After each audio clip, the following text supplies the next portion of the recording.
Welcome to Mini Stories, where we will be listening to Reddit stories. Would I be the asshole for not having my cancer-stricken ex-husband stay with me through his treatment? For most of our marriage, my husband, 39 male, and I, 37 female, had a very happy relationship. We had good jobs, decent money, 2 kids, and loved each other. Then he got diagnosed with a rare form of cancer, and we went through years of painful treatments and recovery together. We moved to a small house to be close to the research center where he underwent treatment. His parents paid half of the down payment on the house, the other half was from our savings and investments. In the divorce, he gave me the house and took all of his medical debt. We have been divorced a year, but now his cancer has come back and he needs treatment again at the same research hospital. He wants to stay in what is now my house while undergoing treatment, and his parents expect me to house him and look after him because he was generous in letting me have the house without taking his rightful share from the equity. When we were married and he was undergoing treatment, it was new stuff that was expensive and also very physically draining on him. We were lucky that both our jobs were supportive and flexible, but with his health issues, little kids, and expenses, we had to downgrade our lifestyle a lot. That plus the physical changes in his body made him very depressed. Whenever he felt a bit better, he'd go stay in his hometown. It's a small town where most of his family and a lot of his childhood friends live. I was doing all the caretaking of him, while also dealing with insurance complications. I was also managing the kids, the entire household, and my full-time job. We had help from friends and neighbors, but it was very hard. I wasn't happy about him spending his healthy days away from us, but it was good for his mental health, so I didn't feel like I could object. While he was staying there, he had reconnected with his high school girlfriend. A couple years ago, he admitted to me that he was sleeping with her, and I filed for divorce. He had fully recovered from his cancer by then. There are other aspects around the cheating that left me very heartbroken and feeling betrayed. His giving me the house and taking all the debt was an apology of a sort. His parents feel that I owe him for getting the house and should let him stay there for the 2 to 3 months his treatment is at the facility. I do want him to be well, and I don't want my kids to lose a loving father.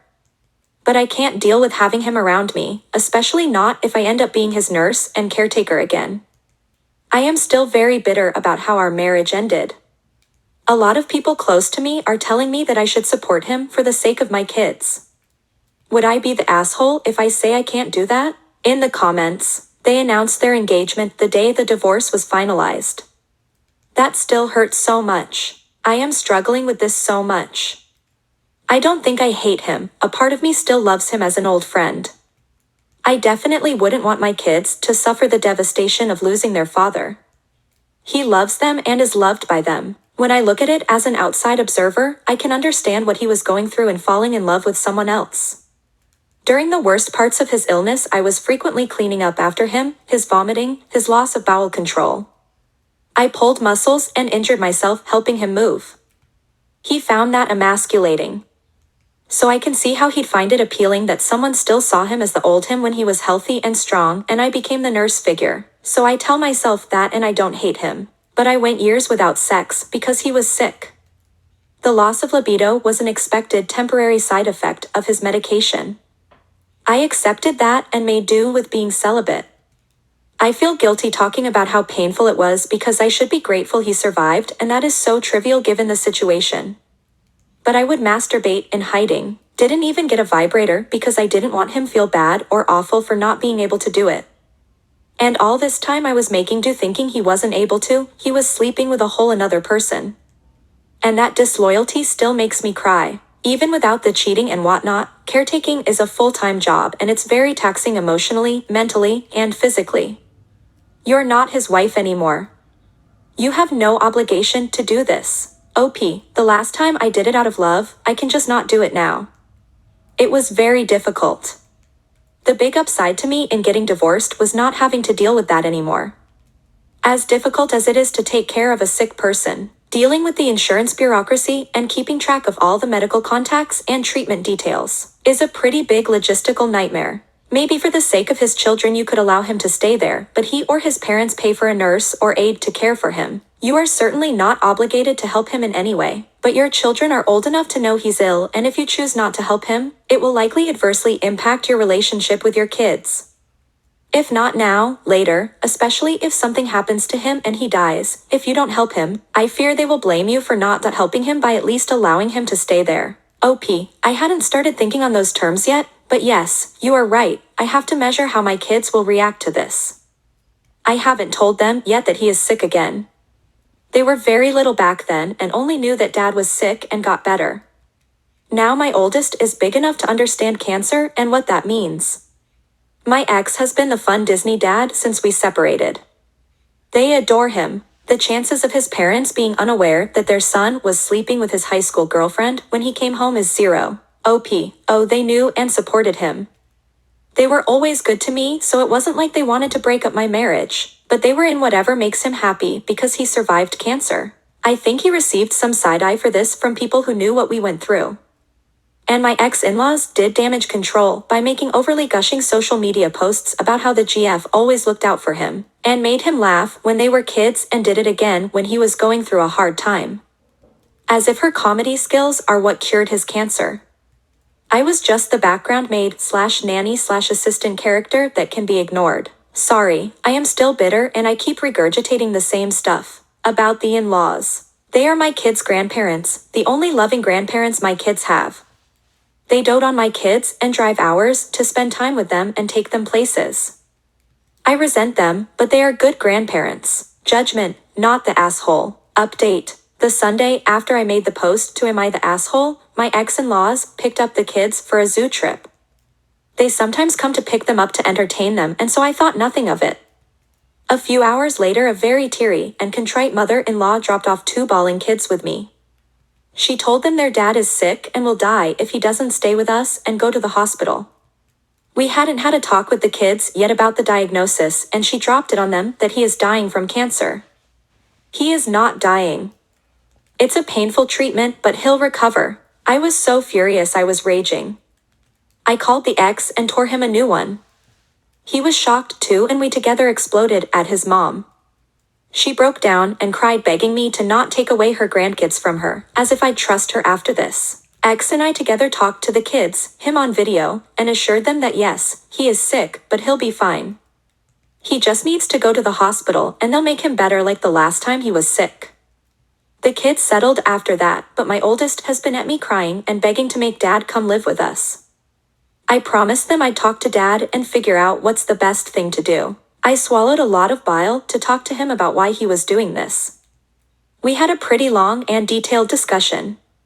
The bottom line is that he's broke. He still has a decent job, but his credit is ruined. He has a lot of debt and he stupidly got the cheapest insurance that barely covers anything. Fiancé is no help either, she's worse off financially. So he needs a place to stay, he can't afford this otherwise. His parents are funding some of his medical payments and are already stretched. He was financially alright when we broke up, so I have no idea what happened in such a short time. Anyway, X and his GF moved into my daughter's room. My daughter happily gave it up to her dad and is sharing her little brother's room. Both kids are over the moon happy to have their dad in their home. My daughter keeps checking on him every few minutes to make sure he's still okay. MIL traumatized my kid. I'll never forgive that woman for this. I let the girlfriend move in with him because I was too angry to care about who came to look after him as long as it wasn't me. I didn't know how I could bear having her in my home, but it appears to be more misery for her than me, and that strangely makes it more tolerable for me. She is teary-eyed and crying all the time. It's only been 3 days, but I am so annoyed I want to shake her and tell her to pull it together. The current treatment plan is for 3 months. I am counting down the days. I am thankful for the many people who gave me great advice on my last post. I wasn't expecting things to go this way, but they played me by manipulating my kids. I'll slowly pull myself and the kids away and move, but for now I have to deal with this for my kids' sake. Everyone's the asshole. I was trying to make this update more than a week ago. So to add to that, X's treatment is coming along nicely. The tumors that grew again are much smaller than before, and the new stuff that they are giving him is more directed too, so he's not having as many bad symptoms as he had last time. I had promised myself I would do nothing to help, and I stayed away from both X and his fiancée. But I did end up helping him deal with insurance. His fiancée has the personality of a wet noodle and cries all the time. It was easier for me to do it than deal with her struggling. X is polite enough to me, but his personality has changed. He is a different person and not very nice towards his fiancée. I didn't expect to, but I feel sorry for her. In the comments, commenter encourages OP to open up a can of petty and gives a list of suggestions. Ask if the GF can look after the kids for day your ex doesn't have treated. Then go out on a date looking $1,000,000. If you don't date, they don't need to know that. Just go out with girlfriends. If you do date, don't come home that night. OP, I've done this 2 times already. I haven't dated yet since the divorce. I want to, but online dating scares me and my social life revolves around my kids. I am pretending to have plans just so I am dressed and out and feel good about myself. I didn't leave the kids with them though. I managed to arrange sleepover for kids with their friends on those nights. I have been amazed by how much love and support my kids and I are receiving from our neighbors and friends. I told a few close people what's going on and I suppose most people know now. I have received a lot of offers for help. People can be kind. We got invited to a camping trip on Easter weekend and I am taking kids to that. Ex-mother-in-law was making noises about having kids over and I've shut that down. You are a saint. OP, not a saint no, I am just trying to protect my kids and my sanity. I am keeping myself very busy and staying on task. I am working hard to avoid thinking things because that way is misery. This is very petty of me, but I have to admit that seeing they are not doing well has been somewhat mollifying for me. Emotionally, might be worth looking into dating events that companies run, might be a smoother way into the reintroduction to dating world. When you're ready, then dating sites. I haven't done online dating, but a friend of mine just married her husband who she met at a dating baking class. Have a look at what's in your area. OP, I need to look into dating events. I didn't know this was a thing. I need a detailed guide on how to do these things now. About selling the house. OP, I have started looking into selling and am researching places to move to. But it is so very difficult. I don't have the budget to put the house on the market while I live elsewhere, especially if it takes longer than 2 months to sell. I also don't feel secure opening the house for showings while my kids and I live here. The other issue is that I don't have close family I can rely on, and here in this neighborhood I had built up an awesome support system between neighbors and friends. Giving that up and starting somewhere new with 2 little kids in tow is daunting. I am trying to evaluate which option is the bigger con. Is an alternative sitting down with your husband and kids to explain this as a one-time offer? After these 3 months are up, they need to start saving and planning for any future care. OP, talk to my ex about it before he moved here. He agreed never again. With my daughter though. I am going to wait to have that conversation when she's not so freaked out about her dad's mortality. Another update to my post about my ex-husband staying with me. My ex and his fiancée moved out today. His treatments went very well this time around. He had to deal with general weakness and nausea, but no vomiting and voiding like the previous time. It's amazing how much medicine improves and changes. He'll need monthly shots for a while and I agreed to house him for a weekend next month, but after that he's on his own. The stay went well, we had no drama really. I kept myself busy and kids and I traveled a lot. They both managed the rest of the stuff all right and things worked out. My kids are happy and back to their normal stuff. I had a talk with my daughter about how grandma exaggerated things to get her way and that is not okay, and she understood. She has shown no interest in visiting her grandparents and I am happy about that. The last week of his stay, his fiancée went back to their town to take care of some stuff since he was doing pretty well on his own. He and I had a few long detailed conversations. They were cathartic in some ways and saddening and maddening in others. I think I got some closure, at least I am not feeling the bitterness the way I used to. I may make another post about what he told me, his reasoning and justifications. On another positive note, all that dressing up and going out I've been doing has worked out for me. I met someone. We've been on 2 dates and it's going great so far. This is my first time dating since the divorce, so I am keeping my expectations muted, but still it is very exciting and fun. My conversation with my ex-husband. I tried writing about our conversations, but the process of thinking about it and analyzing it is very depressing. When we had the talk, I felt much better than I do looking back at it now. Then my new date invited me on a trip during the Memorial Day weekend. One of my close neighbor friend encouraged me to go while she watched my kids. I was pretty excited about this vacation, my first adult-only vacation in over a decade. I didn't want my overthinking about my ex to make me depressed during the trip, so I put that on hold. The trip went well and I am pretty optimistic about this new relationship. Sorry to you guys for taking so long with this. But now that I feel happier, I can have a more grounded take on my ex's views. To start with, he was again very apologetic about what he put me through and that I deserved better from him. When he was going through his cancer treatment while we were married, I was extra careful with his feelings and being calm and patient with him. That had become so much of a habit that even when he told me about his affair, I still treated him with kid gloves. I was firm about wanting divorce and refused to consider his insistence on working it out, but I swallowed my anger and didn't go off at him. But this time I got to properly express my hurt and anger at him, and that was very, very cathartic. He took it okay, for the most part, but also was stung by it and got defensive. He told me in some detail about how he and his GF got together. She was his high school girlfriend. She came from an abusive background, and in high school he had helped her and did a lot to encourage her to move out of that situation. When he moved away to go to university and she stayed their small town, the long-distance thing dissolved their relationship.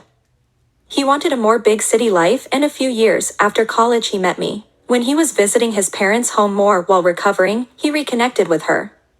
At that time she was struggling to leave an abusive relationship. It again was like their high school days where she was in trouble and he was the knight in shining armor. I suppose that can be very attractive to someone who's been facing weakness and their own mortality. When he was home I was waiting on him hand and foot. I didn't even know that he could have enough energy to do all the legwork for this other woman and was spending quite a bit to help her. That's where his currently being broke comes from. She was in financial trouble, and he solved all her problems. He is quite proud of how much he helped her and doesn't agree with me that he took something away from me in making me work for him, while he put his energy away from our family. I don't want to say that I don't support helping someone escape abuse, but I can't help feeling exploited. His response was that he did a favor by spending time in his town because that lessened the burdens on me. It is true that when he went away life got easier by a lot. I had more time, I could focus more on kids, we could cook anything, eat anything. But if he had that kind of energy then he could have helped me, you know? But he says that I was always stressed out and upset, my attitude was a drain on him. I resent that because I remember how careful I was around him, how much I made myself pliable to be his nurse. He brought up examples of how once I was so upset I went to the balcony to scream. The time I snapped at the kids and then cried about it. He had stories of how I was pushy and difficult. He wasn't making it up, I have my faults, but I did work hard and tried my best. I didn't realize that my help and support wasn't good enough for him. I didn't make him feel good. I just did the shit work. I think he resents me because he feels he owes me. He likes his GF because she owes him and is dependent on him. In the comments, why would he even think he could justify his actions? OP, he sees himself as a good guy. He downplays the cheating as a small failure that happened multiple times as he was helping the GF. And I am the stubborn one for not being willing to work OP on getting closure. I felt a touch of closure from being able to say a lot to him. Thinking back, I think he genuinely expected me to see him as the good guy once he gave me all the explanations. He was frustrated when I wouldn't. I really like the guy I am seeing. For the first time in a very long time I was with someone who did all the work of planning and pulling off a trip, and I had to simply enjoy myself. You really appreciate it when you haven't had something like that. Thanks for watching. If you like this video, like, comment, share, and subscribe.